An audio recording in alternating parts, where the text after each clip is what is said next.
and someone I know really, really well, Mr. Richard West, who I not only respect as a great artist and a playwright and a composer, but I adore as my guy. Here he comes with his guitar, and he's going to be talking Tuli. The first thing you understand about Tuli, he's mostly known for these records here in the 60s. One is on Broadside, the first one. And look, you see it? Can you see this? Well, you're shooting on a camera, so maybe your fans can see me. Don't get too close. This was, actually, this is the ESP records. I also had a record on ESP, and I know what kind of treatment. Stand in the light, right? Pharoah Sanders was on this, and no light. Just stand in the Can we light. have full light over here? Yeah. Okay, can you all see this somewhat? Okay, these records still kick ass. They're great.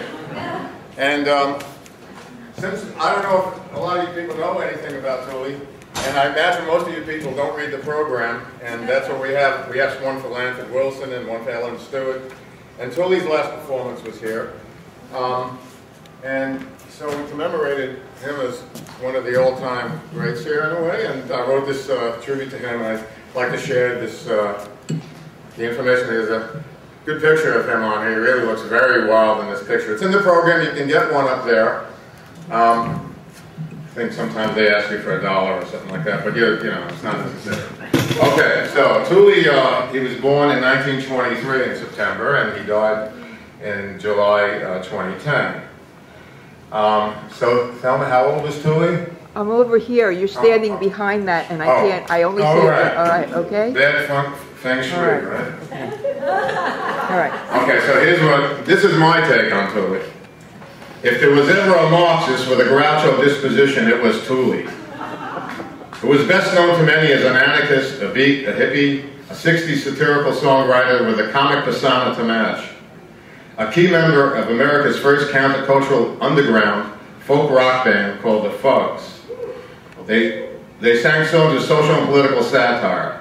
Tuli is best known for songs like Nothing, Carpe Diem, which means seize the day, Kill for Peace, Supergirl, CIA Man Later, and he had a big hit with the beautiful Mournful Morning Morning, recorded by Richie Havens. And I met Richie last week, and he told me that it was a big hit for him also.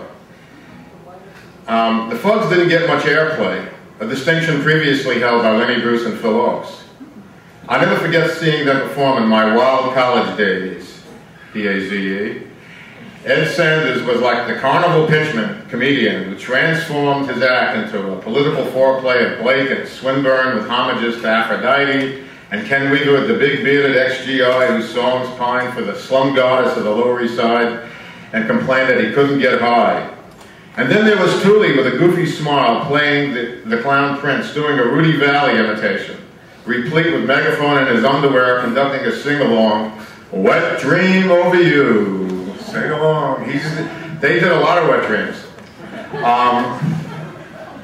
Although one of the original 50s beats, Tuli never thought of himself as a beat, but rather as a writer. And he published 2 literal journals in the 50s, Birth and Yeah, interviewing and defending the beats.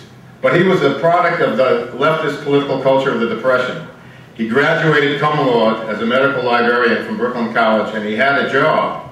He tried to end it all in his final year of college by jumping off the Manhattan Bridge, but got picked up by a tugboat, and he became resigned to living. The funny thing is that Tuli's bleak, pessimistic outlook was developing into comedy of a high gradient called satire. And so Tuli found his truest talent when he self-published 1,001 Ways to Live Without Working, and followed up 1,001 Ways to Beat the Draft, and I think there was one about sex like that too. He wrote so many books, and then he struck lightning on a bomb when the Fugs came together in the 60s. Now it was in the late 70s, and I was turning to my birthplace, Manhattan, from the West Coast, where I was a yoga teacher and radio show host, specializing in satire, and I knew and worked with many of Tuli's friends, including Allen Ginsberg, Abbie Hoffman, Jerry Rubin, and Phil Ochs. And there was a big divide those days between the spiritual and political factions in the counterculture. The spiritual people, they avoided politics, claiming you must first change yourself before you can change society. And the political people counted, change society and you will change yourself as well. Alan and I were somewhere in the middle, and we caught hell from both sides, which still goes down to this day with some of the people on the hard left, which is like the McCoys and the Hatfields and the Ozarks. The issues of holistic health and environment brought both groups together. And Tuli and I didn't always agree about everything, but we became friends when we collaborated on a New Age Follies. Tuli had a Jolson tape, Swami, how I love you, my dear old Swami. And I sang the Swami Sweepstakes. And we had I wrote a play then, it was one of my early radio plays. It was called You Sure Got a Lot of Nirvana. And so we did decades of a lot of collaborations when we weren't fighting with each other in many venues. And he moved me more to the left, and I lessened his moralistic certainties.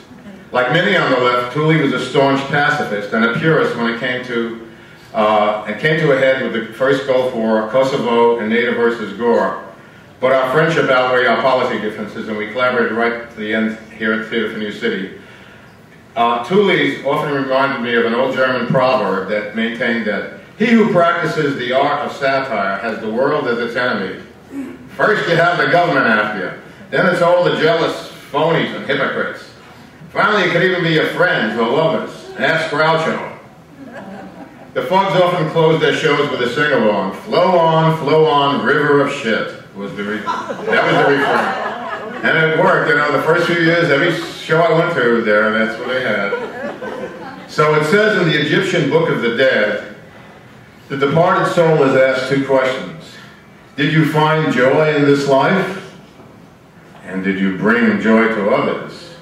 Tuli sure as shit did.